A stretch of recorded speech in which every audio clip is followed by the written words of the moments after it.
오늘 우리에게 주신 말씀은 "내가 자랑할 수 있는 것은" 이라는 제목으로 말씀을 나누도록 하겠습니다.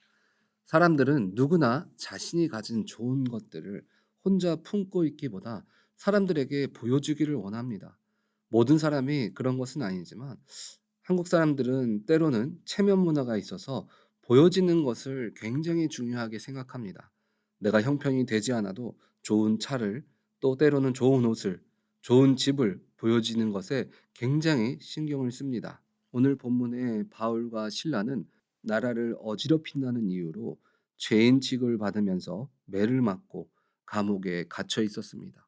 그러나 하나님의 일하심으로 옥문이 열리고 죄수에 대한 책임으로 죽으려 했던 간수를 살려내면서 그 안에 복음의 씨앗이 심겨지는 것을 보았습니다. 그리고 오늘 그 복음을 받아들인 간수가 변화되어 반대로 바울과 신라를 대접하는 모습이 나옵니다. 간수는 자신의 죄를 씻어내듯이 바울과 신라의 맞은 곳을 씻겨 주었습니다. 그리고 자신의 집으로 데리고 가서 식사를 대접합니다. 그들의 갑작스런 변화는 죽음의 문턱에서 구원받은 사실이 너무나 큰 은혜로 그들에게 다가갔다는 것을 생각할 수 있습니다. 그렇게 하루가 지나고 상관들이 부하들을 보내서 바울과 신라를 풀어주라고 이야기합니다. 성경은 정확하게 그들이 풀려난 이유를 설명해 주고 있지는 않습니다. 하지만 학자들이 추측하는 것은 옥문이 열리는 현장을 보면서 두려움에 풀어줬다는 사람도 있고, 어떤 학자는 지역 주민들의 신고로 매질을 하고 감옥에 가두어 놓았지만 조사를 해보니 사건의 전말이 거짓으로 판명되어서 신고한 사람들 입장을 고려해서 할 만큼 하고 죄는 없으니 풀어준 것이라고 말하는 학자도 있습니다. 그렇게 자유가 된 사실을 전달받은 후에 그때서야 마치 반전 드라마 같이 바울은 어려움에 처한 당시에 말하지 않았던 자신의 출신에 대해서 이야기합니다. 바울은 그들의 문제가 그와 같이 간단하게 처리되는 것을 거절하였습니다. 바울은 자신과 신라를 위하여 로마 시민권의 권리를 주장하였습니다. 그는 상관들 자신이 친히 와서 로마 시민에게 합당한 예의를 보여주고 그들이 호위하는 가운데 옥에서 데리고 나가야 한다고 요구하고 있습니다. 로마 시민권 권리는 행정구역의 로마 총독이라 할지라도 로마 시민을 죽이거나 채찍으로 때리거나 고문하거나 형을 선고하거나 감금할 수 없었고, 또한 어느 때라도 로마의 가이사에게 호소할 수 있도록 길을 열어줘야만 했습니다. 그러면 바울은 왜 자신이 어려움을 처한 그 당시에 자기 권리를 주장하지 않았을까요? 그 이유를 우리는 알 수 없습니다.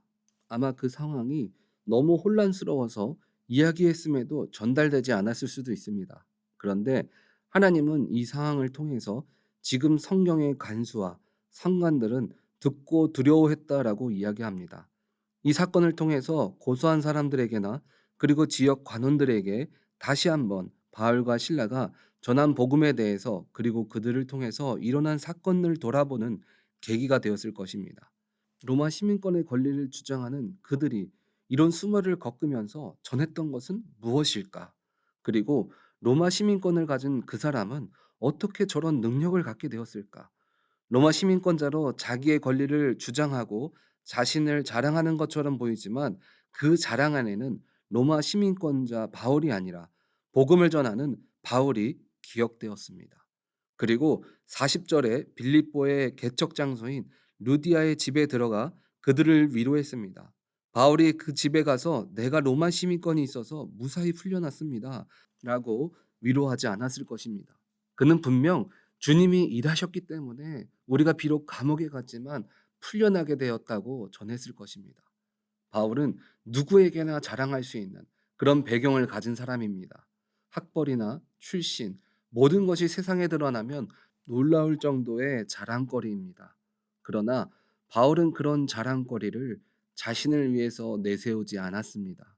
그가 가진 시민권, 그리고 지식, 모든 것들이 나를 위해서 주장한 것이 아니라 오직 복음의 전달을 위해서 바울은 자랑한 것입니다. 여러분들은 여러분의 인생 가운데 자랑하고 있는 것들이 무엇이 있으십니까? 물질입니까? 아니면 세상의 권세 혹은 지식입니까? 여러 가지가 있겠지만 여러분들은 그런 자랑거리들을 누구를 위해서, 무엇을 위해서 세워가고 계십니까?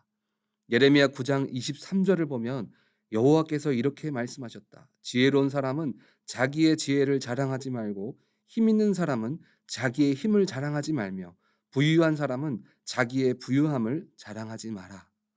나의 지혜, 자기의 힘, 나의 부유함, 내가 잘한 것, 내가 했다고 말하는 것들은 자랑할 것이 아니라고 성경은 이야기합니다. 그러면 우리가 무엇을 자랑해야 할까요? 예레미야 9장 24절을 보면 오직 자랑하고 싶은 사람은 나를 깨닫고 아는 것을 자랑하고 나 여호와가 자비롭고 공평하다는 것을 자랑하고 내가 땅 위에서 올바른 일만 한다는 것을 자랑하여라. 이런 자랑이 나를 기쁘게 한다. 나 여호와의 말이다. 우리에게 일어난 모든 것들이 내가 중심이 되어진 것이 아니라 나의 성공 속에서 일하셨던 주님, 이 땅에서 나에게 이루어진 모든 것들이 내가 한 것이 아니라 주님이 하셨다는 것을 자랑하라고 이야기합니다. 바울이 로마 시민권으로 자기 권리를 주장한 것은 바로 이런 의미입니다. 주님을 돌아봐라. 내가 행한 모든 것들은 바로 주님을 위해서 그리고 주님이 하신 것이다. 여러분 인생 가운데 자랑할 것이 있으십니까? 그렇다면 그 안에서 그렇게 하게 만드신 주님을 발견하시고 그 주님을 자랑하십시오. 나의 잘됨, 나의 유익, 이 모든 것은 내가 한 것이 아니라 주님이 하신 것입니다. 그 주님을 입술 가운데 고백하십시오.